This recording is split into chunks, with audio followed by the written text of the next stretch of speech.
Hello students, very warm welcome on the YouTube channel of analyst IAS. तो India में जो cotton production है वो डिक्लाइन कर रहा है, इसीलिए टॉपिक न्यूज में है एंड इससे रिलेटेड जितनी भी इंपॉर्टेंट चीजें हैं हमारे लिए we'll cover that in the holistic manner.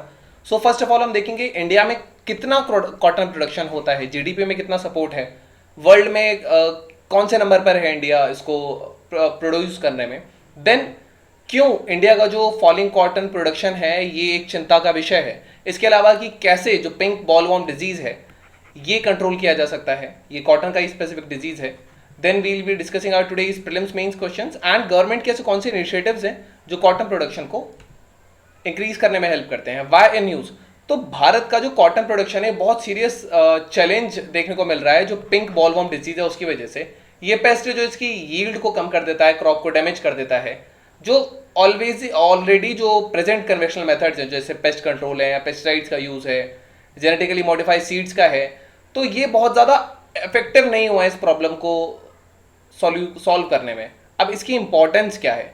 Cotton one of the most important commercial crops है जो भारत में उगती है और ये लगभग जो टोटल ग्लोबल प्रोडक्शन है उसका 1/4 भारत करता है, या कह सकते हैं 25% जो टोटल ग्लोबल कॉटन प्रोडक्शन है वो इंडिया करता है। Remember this data for your mains answer अगर कॉटन से रिलेटेड कोई क्वेश्चन आता है तो। एंड इसको इसीलिए व्हाइट गोल्ड भी कहा जाता है। इंडिया में लगभग 67% जो कॉटन है वो रेन फेड एरियाज में होता है जहां बारिश अच्छी खासी है और 33% ऐसी जगह होता है जहां इरिगेटेड रीजन है। कॉटन की बात करेंगे तो ये खरीफ क्रॉप है, क्लाइमेट लगभग 21 से 30 डिग्री सेल्सियस चाहिए, minimum 180 for Frost free days इसको चाहिए होते हैं, रेनफॉल लगभग 50 से 100 सेंटीमीटर के बीच में। सो लगभग हमने देखा 67% जो क्रॉप्स हैं वो रेन फेड एरियाज में होती हैं। स्टेट्स में सबसे ज़्यादा गुजरात, महाराष्ट्र, तेलंगाना, आंध्र प्रदेश, देन राजस्थान। इंडिया की जो पोजीशन है वो सेकंड है, चाइना लार्जेस्ट कॉटन प्रोड्यूसर है। सॉइल इसके लिए ब्लैक सॉइल लगता है जिसकी हाई वाटर रिटेंशन कैपेसिटी होती है। स्पीशीज में 4 स्पीशीज हैं, एशियन कॉटन है, इजिप्शियन कॉटन है, अमेरिकन अपलैंड कॉटन है। So these are the cottons जो इंडिया में उगाई जाती हैं and these are the reasons here and this, these are the reasons. Majorly आप देखेंगे कि यहाँ से प्रोडक्शन इधर कम होता चला जाएगा, डिक्लाइन होता चला जाएगा, सबसे ज़्यादा इधर, then this is how it is going. Then ये वर्ल्ड का जो कॉटन बेल्ट का ट्रेंड है, जो मैक्सिमम कॉटन होती है वो इस एरिया में होती है, देन यहाँ and here in the tropical region as well. So this is the case. Now जो जब फार्मर कॉटन को हार्वेस्ट करता है तो केवल जो कपास होता है, जो उसकी बॉल होती है, तो अगर हम ध्यान से देखेंगे तो केवल 36% जो होते हैं वो वाइट फ्लफी कपास होते हैं जिनसे कॉटन निकलता है, और जो बाकी हैं उनमें से 62% जो होते हैं उनमें तो सीड्स होते हैं और बाकी 2% वेस्ट चले जाते हैं। तो ये और एक वेजिटेबल ऑयल और फीड केक का भी एक क्रूशियल सोर्स है कॉटन। कॉटन सीड का अगर मार्केट में बात करेंगे तो कॉटन ऑयल जो है वो थर्ड भारत में जो डोमेस्टिकली प्रोड्यूस वेजिटेबल ऑयल है उसमें से तीसरी रैंक पर ही आता है, मस्टर्ड और सोयाबीन के बाद। एडिशनली जो कॉटन सीड है ये कंट्री का सेकेंड लार्जेस्ट फीड केक है। सबसे ज्यादा जो फीड केक यूज होता है कैटल्स वगैरह को जो खिलाया जाता है उसमें सोयाबीन का केक है, उसके बाद ये सेकेंड नंबर पर आता है। इसका एक ट्रिपल रोल भी है, फूड, फीड एंड फाइबर, ये तीनों चीजों का काम करता है एग्रीकल्चर और टेक्सटाइल सेक्टर में मिला के। सो रैपिड इंक्रीज और सब्सिक्वेंट डिक्लाइन क्यों हो कॉटन प्रोडक्शन में? लगभग 2000 से 2001 और 2013-14 के बीच में इंडिया में बहुत रिमार्केबल सर्च हुआ था कॉटन का, बहुत ज्यादा प्रोडक्शन हुआ था क्योंकि जो बीटी टेक्नोलॉजी थी उसके इंट्रोडक्शन की वजह से। अब इसके अलावा जब जेनेटिकली मॉडिफाइड क्रॉप्स इंट्रोड्यूस किए गए, बीटी जीन्स को, बेसिलस थुरिनजेंसिस इसको कहा जाता है, तो ये बेसिकली अमेरिकन बॉलवॉर्म जो इंसेक्ट था उसको कॉम्बैट करने के लिए था।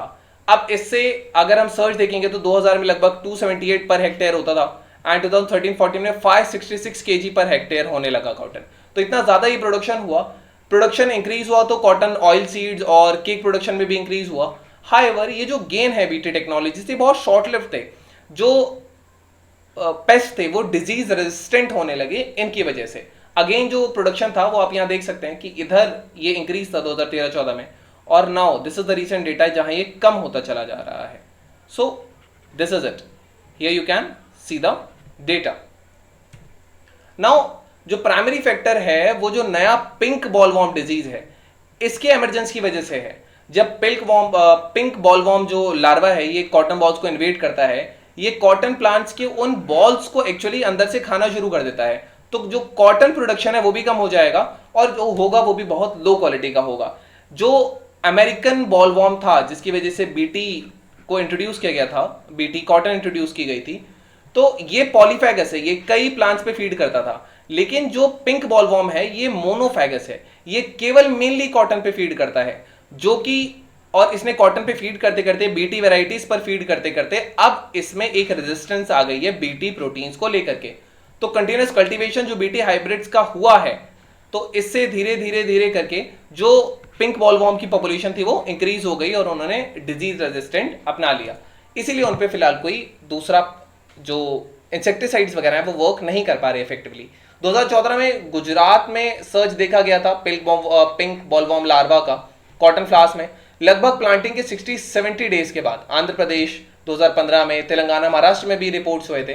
2021 में इवन पंजाब, हरियाणा, नॉर्थ राजस्थान में भी बहुत ज्यादा इन्फेस्टेशन देखा गया इस पेस्ट का पहली बार। ये क्लाइमेट चेंज भी इसका एक रीजन हो सकता है। देन क्यों इंडिया का जो कॉटन प्रोडक्शन है वो एक चिंता का विषय है? सबसे पहला, जो कॉटन है वो लगभग इंडिया में जितना भी टेक्सटाइल फाइबर कंजम्पशन होता है उसका 2/3 कंजम्पशन केवल अकेला कॉटन से आता है। तो ये एक मेजर एम्प्लॉयर है, कंट्रीब्यूटर है नेशन के जीडीपी का। मोर ओवर जो कॉटन सीड है वो इंडिया का 3rd largest domestically produce vegetable oil है जो कि यूज होता है। तो जैसे अगर इसमें हल्का सा भी कॉटन प्रोडक्शन में ड्रॉप आता है तो ऑयल की अवेलेबिलिटी और प्राइसेस पर उसका इफेक्ट पड़ेगा। मोर ओवर जो एनिमल फीड जो होता है, जो केक जो बनता है ऑयल एक्सट्रैक्शन के बाद, अगर वो कम होगा कॉटन प्रोडक्शन तो एक जो फीड सोर्स है एग्रीकल्चर में कैटल्स का वो भी डिक्लाइन होने लगेगा। इकोनॉमिक इंप्लीकेशंस बात करेंगे तो कॉटन बहुत ज्यादा फार्मर्स को लिवलीहुड देता है, मिलियंस ऑफ फार्मर्स को। तो अगर यील्ड में कमी आती है तो उनकी इनवर्स जो इनकम है उस पर स्ट्रेस आएगा। मोरोवर जो पिंक बॉलवॉर्म का राइज हम देख रहे हैं ये इसीलिए है क्योंकि वो रेजिस्टेंट हो चुका है पीवीटी प्रोटीन्स के हिसाब से।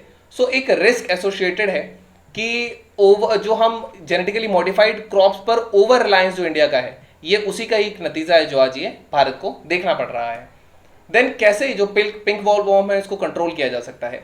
जो कन्वेंशनल इंसेक्टिसाइड्स हैं जैसे कि जो प्रोफेनोफोज यूज होते थे या एमामेक्टिन यूज होता था या डेल्टामेथ्रिन जो कन्वेंशनल इंसेक्टिसाइड्स थे, ये इनकी बहुत लिमिटेड एफिशिएंसी रह गई है इसके खिलाफ, तो ये इससे वर्क नहीं कर रहे हैं। इसका एक ही सॉल्यूशन है, वो है मेटिंग डिसरप्शन, जिसमें यूज किया जाता है गिस्सोप्लूरे को। Remember the name.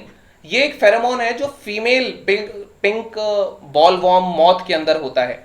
अब इस फेरोमोन को जो है वो छिड़का जाता है प्लांट पे, ये PB0 और स्प्लैट जैसे प्रोडक्ट्स में मिलता है।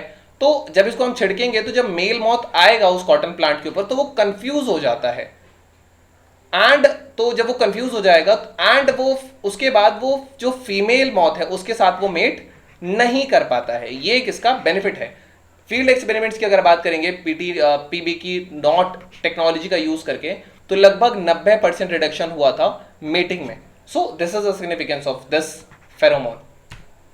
नाउ गवर्नमेंट की ऐसे कौन सी इनिशिएटिव्स हैं? So amended technology upgradation fund scheme है, मार्केट एक्सेस इनिशिएटिव स्कीम है, Samarth scheme for capacity building in the textile sector है, mega investment textile parks, Mitra जो PM मित्रा पार्क्स है वो है, प्रोडक्शन लिंक इंसेंटिव स्कीम्स है। ये basically MMF April and fabrics technical textiles की प्रोडक्शन को बढ़ावा देते हैं। नाउ conclusion में we can write about the organic farm, benefits of organic farming, or so these are the things which we can introduce in the conclusion. Now prelims practice question. So with reference to the cotton crop, consider the following statements. Recently the cotton producing countries around the world celebrated World Cotton Day for the first time. Second, some of the produce from the cotton plant can be used for human consumption. Which of the statements given above is are correct? 1, 2, both, or none? So you can type the answer in the comment section there. Let you know if it's correct or not. Now we have our mains practice question. So what are the key challenges faced by the cotton farming in India, and how do these challenges affect the country's cotton industry? What strategies and approaches can be implemented to address these challenges and promote the long-term sustainable development of cotton sector in India? So this was all about today's video and session. I hope you understood it well. Thank you. Have a nice day and stay tuned with Analyst IAS for better preparation.